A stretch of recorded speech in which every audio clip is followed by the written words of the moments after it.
ગુજરાતમાં છેલ્લા ઘણા સમયથી લોક ડાયરાના કલાકાર દેવાયત ખવડ ખૂબ જ ચર્ચામાં આવ્યા છે।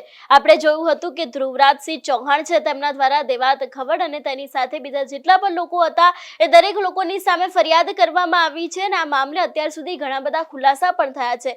પરંતુ ક્યાંક હવે દેવાયત ખવડની તરફેણમાં એક પત્ર લખવામાં આવ્યો છે। આજે તેના વિશે વિગતે ચર્ચા કરીએ। નમસ્કાર, હું હંસિની અને તમે જોઈ રહ્યા છો નિર્ભય ન્યૂઝ। દેવાયત ખવડ આમ તો ઘણી બધી વખત ચર્ચામાં આવતા હોય છે, વિવાદોમાં આવતા હોય છે, ત્યારે હવે જ્યારે ફરી એક વખત દેવાયત ખવડનો વિવાદ સામે આવ્યો છે ત્યારે અત્યારે હાલ દેવાયત ખવડના સમર્થનમાં એક પત્ર સામે આવ્યો છે। પત્ર વિશેની વાત કરવામાં આવે તો શ્રી ગુજરાત રાજ્ય કાઠી ક્ષત્રિય સમાજ સંગઠન તેની સાથે અહીં લખવામાં પણ આવ્યું છે કે આપણા સમાજના દેવાયત ખવડ લોક ગાયક કલાકારને જે સનાથલ ડાયરા બાબતે વિવાદ હતો તેમાં અમારી જાણ મુજબ આ વિવાદમાં સામેવાળાઓએ દેવાયત ખવડની ગાડીને તોડફોડ કરી એની ગાડી ગામના તળાવમાં નાખી દીધી હતી।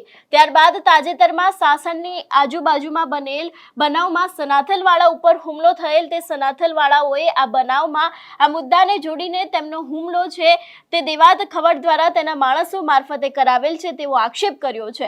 અમારી જાણ મુજબ દેવાયત ખવડ વગેરે સામે ગંભીર ગુનાની કલમો લગાડી છે। દેવાયત ખવડ ઉપર ખોટી રીતે તે બનાવ ઉપરોક્ત બનેલ બનાવને જોડીને ખોટી રીતે ઓઢાડી દેવામાં આવ્યો છે ને કિન્નાખોરીથી તેમના ઉપર ફરિયાદ દાખલ કરવામાં આવેલ છે। હકીકતે દેવાયત ખવડ આ બનાવમાં ક્યાંય સંડોવાયેલા નથી, જેથી આ ખોટી રીતે તેના ઉપર ષડયંત્ર થયેલ છે તે તમામ બાબતોને આ સંગઠન સખત શબ્દોમાં વખોડી કાઢે છે અને આ સંગઠન દેવાયત ખવડના સમર્થનમાં છે। તેમજ અમારી જાણ મુજબ સોશિયલ મીડિયા દ્વારા પણ સનાથલવાળાઓ તરફથી દેવાયત ખવડને મારી નાખવાની ધમકીઓ આપી રહ્યા છે, જેને પણ આ સંગઠન ગંભીર રીતે નોંધ લેશે। જરૂર પડે તો આ સંગઠન તમામ પ્રકારે તેમની સાથે છે અને નોંધ લેતા લાગતા વળગતા એ લેવી તેવી પણ વિગતો અહીં લખવામાં આવી છે। એટલે ખાસ કરીને હવે ક્યાંક ક્ષત્રિય સમાજનું જે સંગઠન છે તે આ વિષયને લઈને મેદાને આવ્યું છે। સૌથી પહેલા તો અહીંયા કે જે સનાથલના ડાયરા બાબતે બબાલ થઈ હતી કે જેમાં દેવાયત ખવડની ગાડી છે તેના કાચ ફોડી નાખવામાં આવ્યા હતા અને સમગ્ર વિગતો સામે આવી હતી। ત્યારથી જ ક્યાંક ને ક્યાંક દેવાયત ખવડ ખૂબ જ ચર્ચામાં આવ્યા હતા, પરંતુ ક્યાંક અહીં એની પણ વાત કરવામાં આવી છે ને એવું પણ લખવામાં આવ્યું છે કે જે સનાથલ જે બબાલ થઈ હતી એ મુદ્દાને જોડીને આ હુમલો છે તે દેવાયત ખવડે કરાવ્યો છે તેવો આક્ષેપ કરેલ છે, પરંતુ ખોટી રીતે તેના આ બનાવ છે તેને ઓઢાડી દેવામાં આવ્યો છે અને ખાસ કરીને ખોટી કલમો લગાવવામાં આવી છે એવું પણ ક્યાંક કહેવામાં આવ્યું છે। ને દેવાયત ખવડ આ બનાવમાં ક્યાંય સંડોવાયેલા નથી, આ તેમના ઉપર ષડયંત્ર કરવામાં આવ્યું છે તેવા પણ સીધા જ જે ખુલાસા છે તે આ પત્રની અંદર કરવામાં આવ્યા છે। ખાસ કરીને આપણે ગઈકાલે પણ જોયું હતું કે સોશિયલ મીડિયામાં એક વિડીયો સામે આવ્યો હતો કે જેમાં જે સનાથલના એક મેઘરાજસિંહ છે તેમના દ્વારા દેવાયત ખવડને ક્યાંક ધમકી આપવામાં આવી હતી, ખુલ્લી ચીમકી ઉચ્ચારવામાં આવી હતી। એ વાતને લઈને પણ અહીં ક્યાંક લખવામાં આવ્યું છે કે સોશિયલ મીડિયા દ્વારા સનાથલવાળાઓ તરફથી દેવાયત ખવડને મારી નાખવાની ધમકી આપી રહ્યા છે, જેની પણ ક્યાંક ને ક્યાંક સંગઠન દ્વારા ગંભીર નોંધ લેવામાં આવશે અને ક્યાંય પણ જો હવે જરૂર પડશે તો દેવાયત ખવડના સમર્થનમાં આ જે સંગઠન છે તે ઊભું રહેશે તેવું પણ ક્યાંક ને ક્યાંક પત્રની અંદર લખવામાં આવ્યું છે। એટલે કે અત્યારે હાલ ક્ષત્રિય સમાજના જે લોકો છે એ લોકો દ્વારા એક પત્ર લખવામાં આવ્યું છે અને આ પત્રના કારણે જ મોટી નવાજૂની થઈ શકે છે એવા પણ એંધાણ લાગી રહ્યા છે, કારણ કે જે પ્રમાણે દેવાયત ખવડની સામે ફરિયાદ થઈ છે તેની સાથે બીજા જેટલા પણ લોકો છે એ દરેક લોકોની સામે ફરિયાદ કરવામાં આવી છે, પરંતુ ક્યાંક હવે જે સમાજના લોકો છે એ લોકો મેદાને આવ્યા છે ને એવું પણ કહેવામાં આવ્યું છે કે આની પાછળ કોઈકનું કોઈક કાવતરું હોઈ શકે છે, ષડયંત્ર રચવામાં આવ્યું છે એવું પણ ક્યાંક આ પત્રની અંદર લખવામાં આવ્યું છે। ગઈકાલે ગાડીને લઈને પણ મોટા ખુલાસા થયા હતા। સૌથી પહેલા તો એ દ્રશ્યો ઉપર નજર કરીએ।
જે પ્રમાણે આ પત્ર સામે આવ્યું છે એના ઉપરથી પણ હવે એવું લાગી રહ્યું છે કે આગામી દિવસોમાં કોઈક નવા જૂની થઈ શકે છે. તમારું શું માનવું છે આ વિષયને લઈને અમને કમેન્ટ કરીને ચોક્કસથી જણાવજો. તેની સાથે અમારી ચેનલ નિર્ભય ન્યૂઝને લાઇક, શેર અને સબસ્ક્રાઇબ કરવાનું ભૂલશો નહીં. નમસ્કાર.